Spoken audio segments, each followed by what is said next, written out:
सोलापूरच्या माढा तालुक्यातील अरण येथील एका प्रयोगशील शेतकऱ्याने शेतीमध्ये चक्क कमाल करून दाखवली।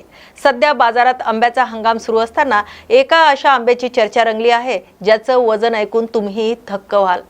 एकाच आंब्याचं वजन तब्बल 3 किलो आहे। दत्तात्रय बाबूराव घाडगे असं या शेतकऱ्यांचं नाव असून त्यांनी विकसित केलेल्या या नव्या आंब्याला त्यांनी शरद मँगो असं नाव दिलंय। हा आंबा नेमका कसा आहे आणि तो कसा विकसित करण्यात आलाय पाहूयात। सोलापूर जिल्हा हा तसा डाळिंबासाठी ओळखला जातोय, पण आता म्हाड्याच्या मातीत आंब्याचंही नंदनवन फुललंय। अरण येथील दत्तात्रय घाडगे यांनी आपल्या 8 एकर शेतातील फळबाग योजनेच्या माध्यमातून 17 विविध प्रकारच्या आंब्याची लागवड केली आहे। मात्र यात सर्वात जास्त लक्ष वेधून घेतोय तो म्हणजे शरद मँगो। घाडगे यांनी केवळ पारंपरिक शेती न करता ग्राफ्टिंग म्हणजेच कलम तंत्राचा प्रभावी वापर करून ही नवी प्रजाती विकसित केली। या एका आंब्याचं वजन साधारण 3 किलो इतकं असून त्याचा आकार आणि चकाकी पाहून ग्राहक भारावून जात आहेत। या शरद मँगो बरोबरच त्यांनी संत सावतामाळी यांच्या नावाने विकसित केलेल्या एका वाणासाठी पेटंट देखील मिळवले असल्याचं समजतंय। सध्या हा आंबा पाहण्यासाठी सोलापूरसह पुणे, सांगली आणि सातारा या जिल्ह्यातूनही लोक अरण गावाकडे धाव घेत आहेत। बाजारात या आंब्याला मोठी मागणी असून एका शेतकऱ्याने जिद्द आणि संशोधक वृत्तीच्या जोरावर शेतात केलेला हा प्रयोग इतर शेतकऱ्यांसाठी नक्कीच प्रेरणादायी ठरत आहे। कांदा मुळा भाजी अवघी विठाई माझी, लसूण मिरची कोथिंबिरी अवघा झाला माझा हरी म्हणणारा सावतामाळी। सगळ्या संतांनी नामात देव सांगितलाय, ह्या संतांनी कामात देव सांगितलाय। सगळे संत पंढरपूरला गेले, जगाचा पोशिंदा पांडुरंग सावतामाळ्यांना भेटायला आले। त्यांच्याच ह्या पावनभूमीमध्ये अरण तीर्थक्षेत्रात आमची ही सावता महाराज आंबा बाग या नावानं 8.5 एकरमध्ये आपली ही बाग आहे। 18 व्हरायटी आपल्या या बागेत आहेत। 11,000 झाडं आंब्याची आहेत। त्याच्यामध्ये 2 झाडं आपण विकसित केलेले आहेत ज्याच्यामध्ये पेटंट मिळालेले आहेत। एक आंबा सावता आंबा आहे 2 किलोचा आणि दुसरा आंबा शरद मँगो या नावाचा 3 किलोचा आंबा आहे। 1992 साली मुख्यमंत्री असताना शरद पवार साहेबांनी महाराष्ट्रामध्ये पहिल्यांदा फळबाग लागवड योजना लागू केली आणि त्याचाच परिपाक म्हणा किंवा त्याचा परिणाम म्हणून आज जो आमच्यासारखा दुष्काळी भागातला शेतकरी उभा राहिलेला आहे, जो धडपडतोय, त्याचं एकमेव कारण ते साहेबांचं धोरण आहे आणि त्यांच्या त्या कामाच्या याच्यातून उतराई होण्यासाठी म्हणून आपण हे नाव शरद आंबा ठेवलेलं आहे। आज ह्या बागेचं सगळ्यात महत्त्वाचं वैशिष्ट्य, ही बाग ही ऑर्गॅनिक प्लस होमिओपॅथीमध्ये काम करणारा आपण एक शेतकरी आहे। या ठिकाणी कुठलंही रासायनिक खत नाही किंवा कुठलीही रासायनिक फवारणी नाही किंवा कुठलं तणनाशक नाही। या बागेतलं जर म्हणाल तुम्ही तर ह्याचं जर उत्पन्न बघायला गेलं, एका झाडाला सरासरी 70 ते 100 आंबे लागत आहेत। 70 गुणिले 3 किलो आंबा म्हणलं तरी 210 किलो त्याचं एका झाडाचं वजन होतं आहे आणि 100 रुपये किलो, आम्ही 250-200 रुपये किलोनं आपला आंबा जातो आहे, कारण हा आंबा रेसिड्यू फ्री आहे। तशा टेस्ट आपण कर्नाटक ॲग्रिकल्चर युनिव्हर्सिटी रायचूरकडनं घेतलेल्या आहेत। 110 टेस्ट झाल्या। 110 टेस्ट रेसिड्यू फ्री येणारा मी पहिला शेतकरी आहे आणि त्यामुळं ह्या आंब्याला मार्केटमध्ये म्हणजे आम्ही पहिल्यांदा हा प्रयोग केला की शेतकरी ते ग्राहक मध्ये व्यापारी कुठलाही नाही। त्यामुळं आपला हा जो माल आहे तो सरळ ग्राहकांच्या पदरात पडतोय आणि 4 जास्तीचे पैसे आपल्या खिशात पडत आहेत। समजा आम्ही 100 रुपये किलोनं जरी हा आंबा दिला तरी एका झाडाचं उत्पन्न सरासरी 20,000 रुपये येतं आहे आणि एका एकरात आम्ही बाजूला बाकी आमचं केशरचे 1200 झाडं लावलीत, आपण एका एकरात 700 झाडं लावली तरी एकूण उत्पन्न 1,40,00,000 पुढं जातं आहे। आज दुष्काळी भागातला कुठला शेतकरी या पद्धतीचं उत्पन्न घेऊ शकतो आहे? ह्याच्यामध्ये सगळ्यात महत्त्वाचं आहे की आम्ही नवरा बायको दोघंच आहे। इथं कुठलंही माणसाचं आम्ही मदत नाही घेत। ज्या वेळेला हार्वेस्टिंग असतं आहे त्यावेळेला आपण माणसं घेतो, ज्या वेळेला नर्सरीचं काम असतं आहे त्यावेळेला 4 बायका असतात आमच्याकडे काम करायला आणि अशा पद्धतीनं कमीत कमी खर्चातली नैसर्गिक शेती, अशा पद्धतीचं हे अरणचं पथदर्शी मॉडेल आहे आणि या महाराष्ट्रामध्ये ज्या आत्महत्या होत आहेत त्या आत्महत्या रोखण्याचा मार्ग कदाचित ह्या सावता महाराज आंबा बागेतनं जाईल।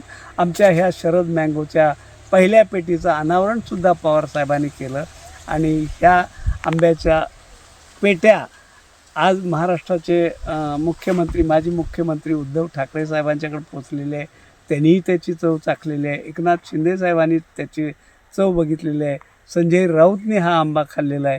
BVG ग्रुपचे हनुमंतराव गायकवाड यांच्याही घरी या आंब्याच्या पेट्या पोचलेल्या आहेत आणि इतका चवीला चांगला आंबा आहे. आणि त्याच्यानंतर आज जे आम्ही काय इथं काम केलेलं आहे तर साधारणपणे आपण म्हटलं जातं की झाडाचं मूळ आणि ऋषीचं कुळ कधी विचारायचं नाही, पण आज आम्ही ह्या शरद, सावता आणि जम्बो केशर 3 व्हरायटीचे आपण DNA टेस्टसाठी आणि त्याचं ॲनालिसिस करण्यासाठी महात्मा फुले कृषी विद्यापीठ राहुरीकडं त्याची 1,12,800 फी आम्ही भरलेली आहे आणि नजीकच्या ह्या महिनाभरात आम्हाला त्याचे टेस्ट रिपोर्टसुद्धा मिळतील आणि मग आमचं काम पूर्णत्वास जाईल.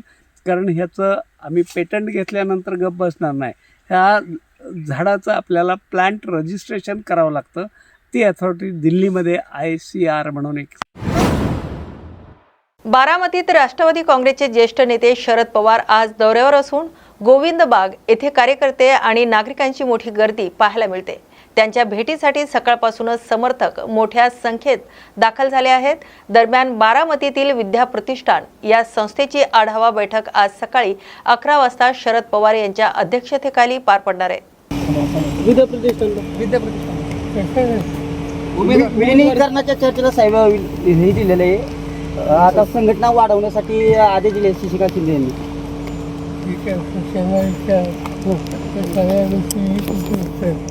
साहेब आज पोटनिवडणूक शेवटचा दिवस बिनविरोध होण्यासाठी काय वाटतं? 47 उमेदवार पहिल्यांदाच बारामतीच्या हर्षवर्धन साहेब काय म्हणाले की हे वरिष्ठ पातळीवर निर्णय झालेला आहे, त्यामुळे मी काय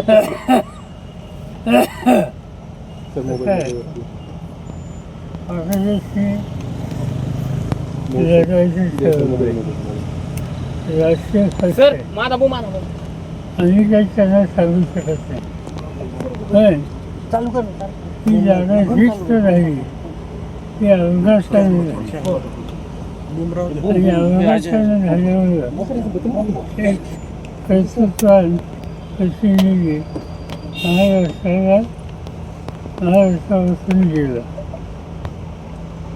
अशी मला विचारलं त्यांनी काँग्रेसचा सल्ला दिला की या पार्श्वभूमीवर ही निवडणूक अविरोध करणं योग्य.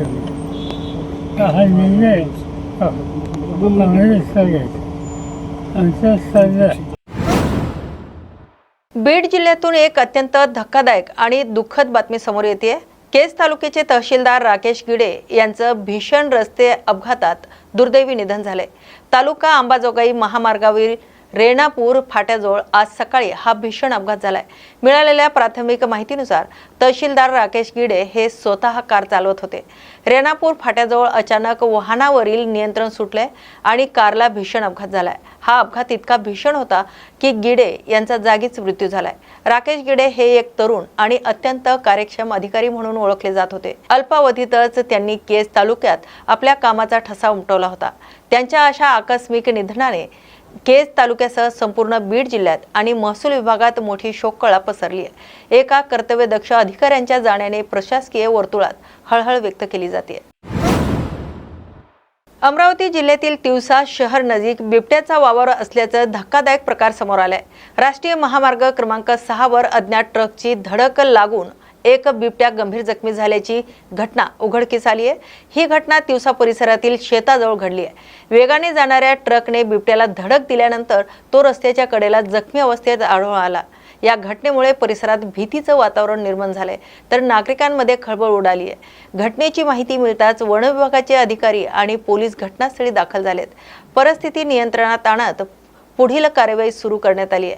दरम्यान नागरिकांना रात्रीच्या वेळी सतर्क राहण्याचं आवाहन प्रशासनाकडून करण्यात येत आहे. महाराष्ट्र बुलेटिन या बातमीपत्रात आपण येथेच थांबतोय. अशाच नव्या आणि ताज्या अपडेटसाठी पाहत राहा न्यूज मराठी 24/7. नवा भारत, नवा विचार.